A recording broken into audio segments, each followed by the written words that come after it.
Hi there, I'm Joey, I'm Jacob. and we are watching Star Trek for the first time. Last time on Star Trek, we had a title that was reminiscent of TOS titles, but nothing TOS, which I'm fine with. I'm good with. I'm okay with non-callbacks. Yeah.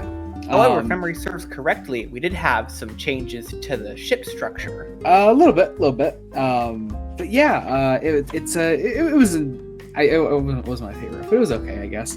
That's fine. Had some decent moments. Today we have a bit of a weird title. Today we are watching an episode called "Lonely Among Us." Yeah, it invokes like vague space fears. That'd be cool. That'd be really cool. But I mean, who knows with TNG? Oddly enough, I think I have found TNG so far less predictable than TOS. In its own weird way, I suppose. But right. Anyway, I guess we'll see what it's all about. We're gonna get into post-episode thoughts in a second. Be sure to join us then. We're about to watch Lonely Among Us. Okay, so I think that might have actually been my favorite episode of the show so far. I mean, again, we're only 7 in, but I actually really enjoyed this one. It was a really solid episode in both.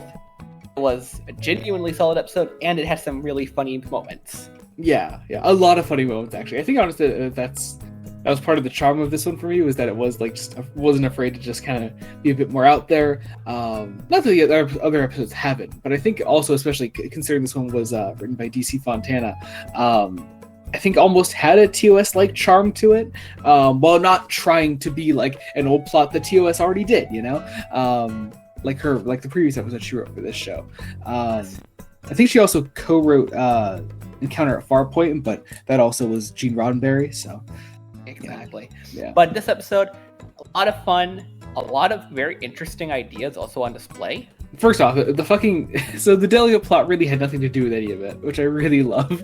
They make them look really sinister, especially the Antikins, and there's nothing wrong with them. There's nothing wrong with them. They're fine. They're okay. I mean, they're actively at war with each other, but beyond that. Yeah, but really they're just playing pranks on the Salins. The Salins? I think it's the Salins. Solays. That's it, sorry, Solays. Yes. And yeah, they're just kind of like playing pranks. There's even a great bit where what is it, Yar comes to see them and like questions them about the weird goings on the ship, and they're like, "Oh no, we would never do anything." And then Yar walks out and they're like, "But we will do this," and they're fucking like they act all evil, and then it's like, no, they're just fucking with the Solays. That's all it is. There's a really funny bit they do then. It back too, so. But then, like, there's this hilarious bit where the Solays, like, Riker is just walking down the hall, and a fucking, like, glow stick just gets, like, tossed around his neck, and he's, like, pulled in by the Solays. It's a really weird moment. Like, I'm done with this shit. Everyone to their quarters. It's so fucking funny. I love it. It's a really great time. However, the bulk of the episode centers around this alien menace that is hijacking our crew's bodies. First it's Worf, then it goes to Crusher, then Picard, and Picard is obviously the main one that it gets in the end. And occasionally the ship. Yes. But yeah, and I don't know. I think I really loved Patrick Stewart's performance when he was playing this entity. I thought he had some really great moments while doing that. Briefly becomes Sherlock Holmes. Okay. So Picard mentions Sherlock Holmes, and Data's like, "Inquiry, tell me more about Sherlock Holmes." And he's like, "Well, Private Eye," and whatever. And so Data starts acting like Sherlock Holmes, and it has a pipe and everything. It's so funny. It is. I love it. Sorry, go ahead. Added to the humor that the episode had. So Brent Spiner just has such a great energy for like playing those sillier sides of Data, while doing it completely straight faced, because Data would be completely straight faced, which I really love about that. It's really cool. Let's see. Actually, minor detail, but something I find really interesting. So Picard and Riker are wearing different costumes at the start of this episode when they're picking up the Solays. And I would assume this is like the current TNG version of those like ceremonial like delegate costumes that Kirk and Spock and everyone used to wear when they would like accept delegates onto the Enterprise. So I guess it's the same thing here, but clearly not as flashy as those old costumes. To be honest, I kind of like the flashier costumes. Yeah, I always liked the old ones too, especially with all the weird color badges they had. And No. I don't know. I think also the old ones were more distinctive from their regular costumes. These ones are just like they kind of like added a gold line to them, pretty much, and that's all it is, at least. That's how it seemed to me, at least. It's more of like a distinctive overcoat, if you will. Yeah, Over their costumes. Like. Oh, instead of a whole new suit, essentially. Mm-hmm. So that was interesting. Oh man, can we talk about Singh for a second? Okay, so Okay, we learned this lesson in TOS where we're like, oh, we really like this character. Never saw them again. Yep. And so, should have remembered it here. So here's the thing. But like in TNG, it's like, yeah, I feel like, slightly more modern television. It's the late 80s. There's a better chance of like random characters in the background we like coming back. Sure. So we said that as Singh was here. I was like, oh, Singh's a really cool character. He's got some great moments with Picard and Wesley for that matter.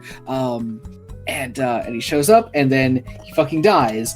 And literally the second he died, I was like, I should stop opening my mouth. I should stop saying things. This is my fault. Singh wouldn't have died if I hadn't said anything. Right? We would have changed the production from 30 plus years ago. This show's almost 40 years old. A similar thing, but less drastic, happened kind of with the shuttles too. We were like, oh, I wonder if they have shuttles, and then we see the TOS shuttle in the background. It's true, yeah. They had a little like display thing of one of the lunchbox ships in the background there, and I thought that was interesting. And also, again, I'm curious if they still exist in TNG times. I would assume, because wasn't Dr. McCoy transported by a ship, not transporter? I guess. I think probably. I forget what they said about him, but we didn't see it at the very least. We didn't see we didn't see it, so yeah.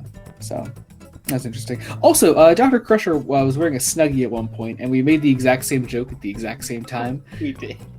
It's just like she was there. It was that when she was still infected, I think. That was afterwards. Oh, that was right. Oh, that's right. Yeah, because she had lost her memory of the time that she was infected in.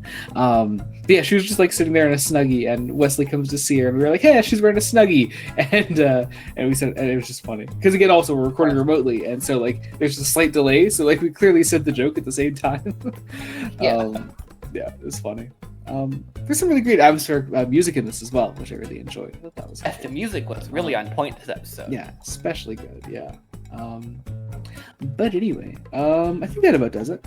This is a great episode. I really enjoyed that one. First, I think season 1 episode of TNG that I think I felt like really confident in saying that I thoroughly enjoyed.